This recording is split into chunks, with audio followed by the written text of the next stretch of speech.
তালের পিঠা।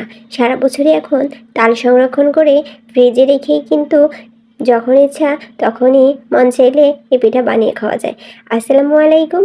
এই তো আমি তালের পিওরগুলো ফ্রিজে রেখে দিয়েছিলাম, এখন পিঠা বানিয়ে নিব। এর জন্য আমি প্রথমে তাল নিয়ে নিয়েছি, তারপর এর মধ্যে চিনি, নারকেল কুড়া, বেকিং পাউডার, লবণ আর একটু ফুড কালার দিয়ে ভালোভাবে মিশিয়ে নিয়েছি। মেশানো হয়ে গেলে এর মধ্যে আমি 2 কাপ পরিমাণ চালের গুঁড়া দিয়ে দিয়েছি আর 2.5 কাপ পরিমাণ আটা দিয়েছি। দিয়ে ভালোভাবে একটা ডো তৈরি করে নিয়েছি। তারপর তেল গরম করে নিয়েছি। গরম তেলে আমি গোল গোল করে তালের বড়াগুলো ভেজে নিচ্ছি।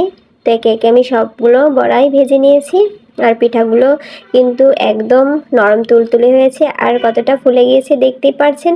কেমন হয়েছে অবশ্যই কমেন্টে জানাবেন। আর ভালো লাগলে অবশ্যই একটা লাইক, কমেন্ট, শেয়ার করে পাশে থাকবেন।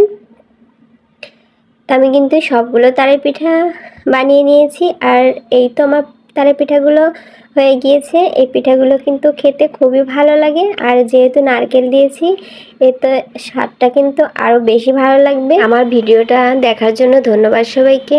আল্লাহ হাফেজ।